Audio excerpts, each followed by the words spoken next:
You go through this process as a founder where you will lose conviction and then you come back to it again. Why do we believe what we believe? What do we see that is different? Where's this insight born from? It's currently about 1 a.m. and I'm going to walk you through a little bit of my day as a founder who's working on setting up his next company. I was in the agency game. Now I'm moving into the VC game. Long story short is I am refining the concept that I've come up with my new kind of co-founder the past few days, looking at building conviction in the vision and kind of crystallizing that vision. So why do we believe what we believe? What do we see that is different? Where's this insight born from, etc.? Why am I so high conviction in this particular thing? And actually, I lost some conviction, and then I found it again. And I think this is the idea maze, as they call it, right? Which is like you go through this process as a founder where you will lose conviction, and then you come back to it again. And this is how it should be, I think. We as founders, especially as co-founders, actually, one of the most important functions of a co-founder, I believe, is to sometimes just help you through the times where you question yourself. A lot of people make the argument that, you should be a solo founder because you can do everything. It's not about executional capabilities. It's oftentimes about being able to deal with the turmoil mentally,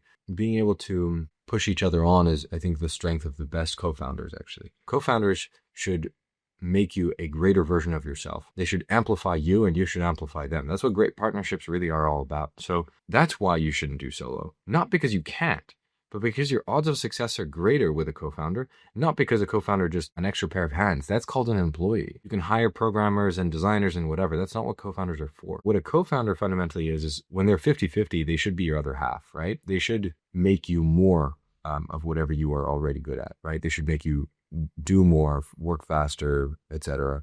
Find the right ideas faster, find your conviction, keep you in the game when you're not feeling it, stuff like that. I was ideating a lot with him.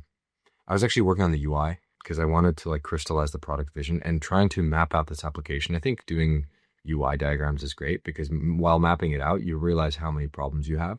And you should map it out as user flows, not like a home screen and a profile screen. That's really basic stuff. But think about how the users would interact with this. How do they click through the application? How does it feel? Does it make sense? Is it easy? Is it smooth? Is it all of the things that you need it to be and more? And doing that was really helpful. And we thought about a lot of stuff. I didn't get nearly as much progress as I wanted with the UI because we just realized there was so much discussion to be unearthed. That was great. So that's what I'm really doing right now is really building conviction in a particular product vision. And then once I build a strong enough conviction, I can really move mountains, I think, because I'm just ridiculously stubborn. Not because I'm particularly exceptional as a human, but just because I think I'm very stubborn about things. But building that conviction is what takes a while. You need to build that brick by brick such that it is impenetrable by anybody else. If it is so much as questionable that you fully believe in this idea that you were proposing, then I think you're going to fail as a founder. At least this is my belief. I think I will fail if I do not hold this conviction with utmost certainty about my particular business.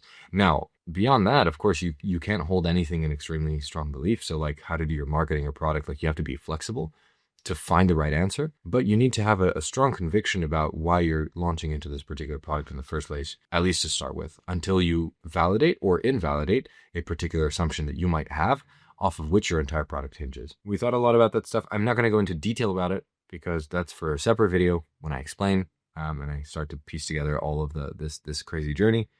But yeah, for now, I'm headed to sleep. I'm going to have a protein shake or something and go to sleep. I haven't been to the gym today. It's very late. Yeah. So thank you very much for watching if you've made it all the way through. I really appreciate it.